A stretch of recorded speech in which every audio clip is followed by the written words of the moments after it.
Welcome दोस्तों, मैं हूं डॉक्टर जितेंद्र। आज की वीडियो में बताने वाला हूं सेक्शन 9 का केस 498 ए के केस से कैसे बचाएगा। सारी जानकारी आज की वीडियो में देने वाला हूं। पूरा वीडियो बिल्कुल अंत तक देखना। उससे पहले बता दूं, चैनल को सब्सक्राइब कीजिए, बेल आइकन दबाइए। मुझसे बात करना चाहते हैं तो इस वीडियो को डिस्क्रिप्शन में मेरे नंबर दिए गए हैं। चलिए शुरू करते हैं आज की वीडियो को। तो दोस्तों यहाँ पे बता दूं, आमतौर पर देखा जाता है कि पति और पत्नी का जब पूरी तरह से रिश्ता बिगड़ जाता है तो पत्नी पति को छोड़ के मायके चली जाती है।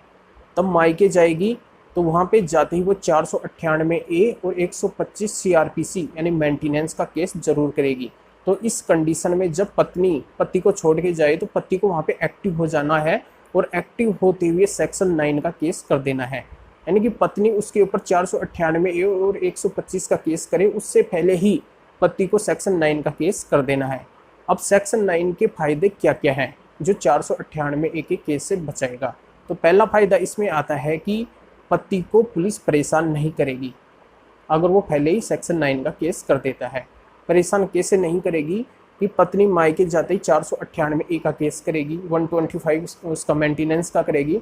तो उस कंडीशन में पुलिस क्या करेगी, पति को वहाँ पे बुलाएगी, थाने में बुलाएगी। तो वहाँ पे जब उसने पहले ही सेक्शन 9 का केस कर रखा है, सेक्शन 9 का मतलब होता है कि वो पत्नी को रखना चाहता है, पत्नी बिना वजह छोड़ के गई है। तो ये आधार उसके पास में हो जाता है सेक्शन 9 का, तो पुलिस उसको परेशान नहीं करेगी। यहाँ पे इसमें बचाव हो जाएगा 498 ए और 125 सीआरपीसी के केस के अंदर। अब इसका दूसरा फायदा ये आता है कि सबूत के तौर के ऊपर काम करता है। ये कभी भी काम आ सकता है। अगर पति और पत्नी का रिश्ता बिगड़ गया है तो सेक्शन 9 का केस कभी भी काम आ सकता है। इसका तीसरा फायदा होता है कि जमानत के अंदर काम आता है। सेक्शन 9 का केस जमानत के अंदर काम आता है। जमानत के अंदर इसलिए काम आता है कि जब 498 का केस होता है, पति और उसके जो घर वाले हैं यानी कि उसके मम्मी पापा हैं या फिर उसके भाई बहन हैं, उनके ऊपर भी और उनके जो रिश्तेदार हैं उनके ऊपर भी वो केस कर दिया जाता है। तो इन सब की जमानत के अंदर सेक्शन 9 का केस काम आएगा, क्योंकि हमारी यहाँ पे कोई गलती नहीं है। हम सेक्शन 9 के तहत पत्नी को रखना चाहते हो, बिना वजह छोड़ के गई है। ये आधार यहाँ पे हो जाता है, इसलिए ये प्रूफ यहाँ पे काम आएगा और ये जमानत के अंदर काम आएगा। तो ये जमानत चाहे हाई कोर्ट के अंदर हो या फिर वैसे कोई जमानत वगैरह थाने के द्वारा अगर कोई राजीनामा वगैरह करवाना है, तो सब तरीके से ये सेक्शन 9 का केस काम आने वाला है। तो ये इसके फायदे हो गए। तो इसका चौथा बड़ा फायदा आता है, ये बिगड़े हुए रिश्तों को भी सुधार देता है।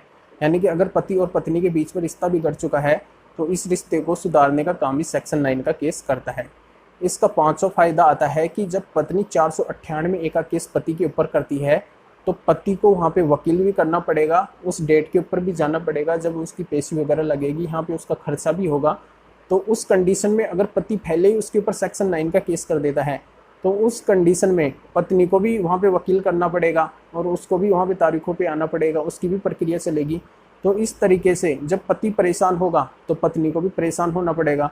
तो ऐसी परेशानी को देखते हुए आपस में समझौता भी हो सकता है और समझौता होते हुए ये केस रफा दफा भी हो सकता है। तो ये सारी कंडीशन आपके समझ में आ गई होगी कि किस तरीके से सेक्शन 9 का केस 498 ए के केस से बचाने वाला है।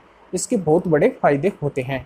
ये सारी जानकारी आपके समझ में आ गई है तो इस वीडियो को लाइक कर दीजिए। कोई बात पूछना चाहते हैं तो कमेंट बॉक्स में पूछ सकते हैं। मुझसे बात करना चाहते हैं तो इस वीडियो को डिस्क्रिप्शन में मेरे नंबर दिए गए हैं। फिर आगे मिलेंगे आपसे नई वीडियो नए टॉपिक साथ में। आप सभी का बहुत बहुत धन्यवाद।